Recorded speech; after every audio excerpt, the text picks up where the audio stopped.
Hey everybody, happy October. Today we're going to do something fun. We're going to do a quick, simple Danish squash cooking. This is my Danish squash. This is actually from a local place called the Pumpkin Patch here in Portland, Oregon. And first step that you will need to do is get your glass of wine on. This is actually something called Spellbound. So just a regular cab, but I got it back in 2007, and I finally decided to open it up. It's just been sitting forever. It's not like I'm a wine collector, but I've had this bottle sitting forever just because I kind of like the bottle. Kind of like it sitting around. I'm not a huge wine guy, but for this occasion, let's bust out a little bit of it. It's pretty decent. I've already had some in the previous days, but getting down to the end of it. So yeah. So first thing I'm going to do is I'm going to wash this thing off because you never know what kind of creepy, gross stuff is, and you never know in the time of COVID what kind of things that are floating around.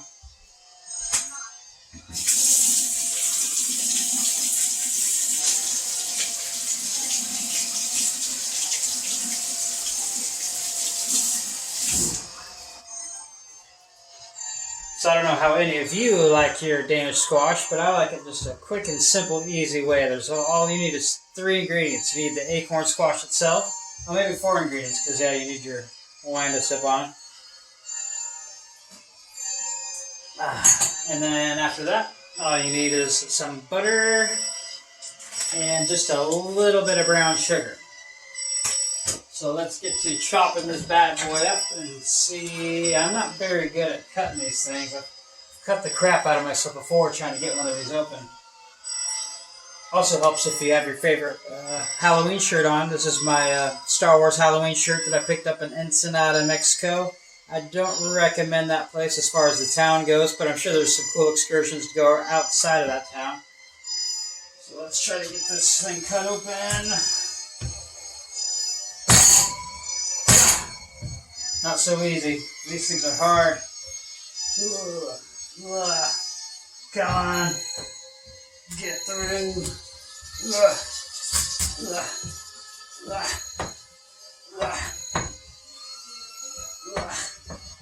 think I've got through all the way except for the stem. Alright, so we got our squash open. As you can see, kind of like a pumpkin, it's got some guts, so we got to scoop out the guts real quick.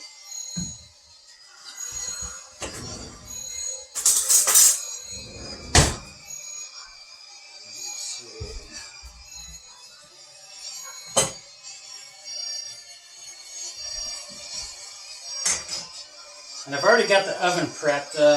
It's at 375 right now. I'm not sure if that's the ideal temperature, but I like to kind of let it sit and simmer for a while because, I don't know, I think the softer it is, the better. And then it has all the time to soak up the sugar and the butter. I like it nice and soft, so all you have to do is just kind of scoop at it when you're eating it, and it just kind of falls out all nice and easy, and it's melts in your mouth. Delicious. Alright, yeah, just like carving a pumpkin, scrape out the guts. There's all the guts. See, it comes out all nice and clean like that. Make sure I get this one all the way. A little bit of extra guts. I know a lot of people don't like squash, but I love this kind of squash, especially after you kind of candy it up with the brown sugar. Let's find our baking pan. I wonder if this thing's going to be big enough. Maybe just barely. Yep, perfect. Tiny little baking dish. And then what you're going to do first is you grab some of your butter. Let's get this thing a little rinsed off so we can hacksaw or chop up the butter. Halloween style.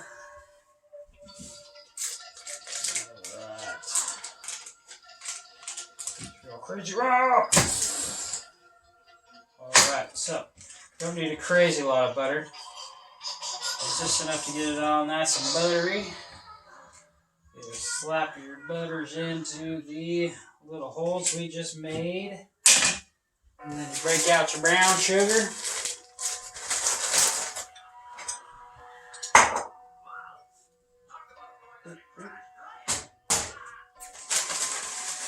And then you just dump some of the brown sugar into the hole with the butter. Come on, brown sugar. And, you know, you don't need a ton. It's just, you know, however much you like for brown sugar. You know, if you just want a little light brown sugary taste. I mean, once it comes out, it's kind of like caramel inside the butternut squash.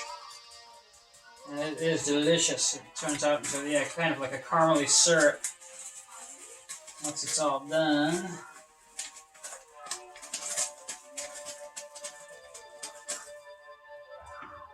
Oh, and I might add, today I got a cool new light and stand for my videos.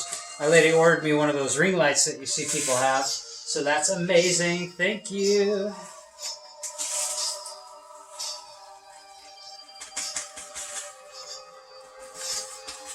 Alright, so I think that's enough brown sugar.